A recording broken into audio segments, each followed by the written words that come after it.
traveler is 40 times more likely to die in a crash involving a train than in a crash with another car. In Baton Rouge, Louisiana, news reporter Jeff Jackson decides to do a story on this very topic. While shooting his story, he takes a ride on a train. What happens next drives home his point about the dangers of railroad crossings in a way he never could have imagined. What we wanted to accomplish was to bring some awareness to the public of the percentage and the rates of car and train collisions in Louisiana. And for me, it was shocking because you see this all the time on videos and other stories, but you never think that you're going to be in the middle of it.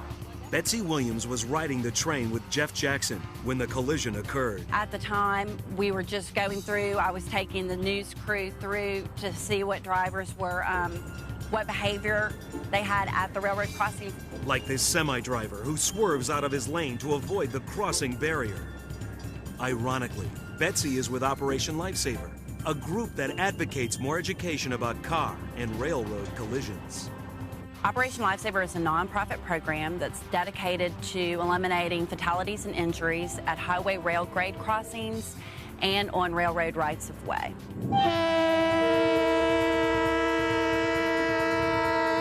This crash test footage shows how easily a freight train can demolish a passenger car. There's a 4,000 to 1 weight ratio between that train and your personal vehicle.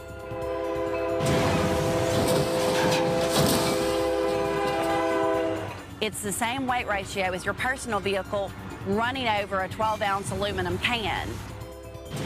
You run over the can, say in your driveway, and you knew you hit something, but you're not exactly sure what it was. Often, these deadly collisions occur because drivers have seriously miscalculated their ability to beat the train. Do not misjudge the speed and distance of a train. There's an optical illusion where large transportation is concerned. If you pull up to a railroad crossing and see a train and it looks like it's moving slowly, its size may fool you. That warning is echoed by Baton Rouge police officer Don Kelly. It's not that uncommon to see this occur, even with all of the various signal lights at the railroad crossings. People still just have a tendency to think they can get across those tracks faster than the train can come.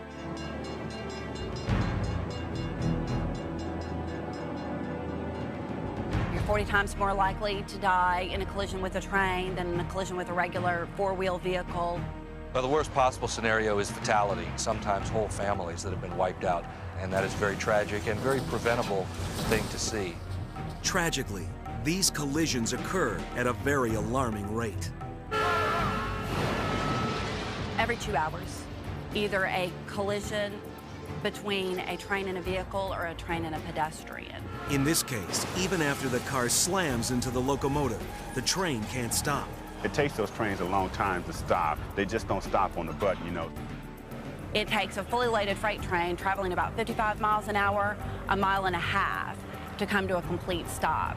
That's 18 football fields.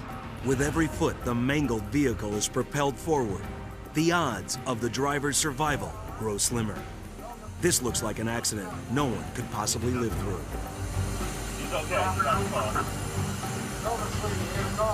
But incredibly, the driver suffers only a few cuts and still feels feisty enough to throw a temper tantrum. He just kind of went into a tantrum, you know. I guess he was still in shock as much as he was angry, you know. One look at this mutilated sedan shows how easily this story might have had a tragic ending. The impact, fortunately for him, came on the passenger side. He was headed westbound. Had he been headed eastbound and the impact occurred on the driver's side, he probably would have sustained much more serious injuries or perhaps even been killed. At the very least, this driver sustained the scare of a lifetime. He probably felt very terrified. Because first of all, not knowing when the train was going to be able to stop, probably wondering, is this car going to flip over, and would this train be running over the car? So I would imagine he was very, very scared at the time.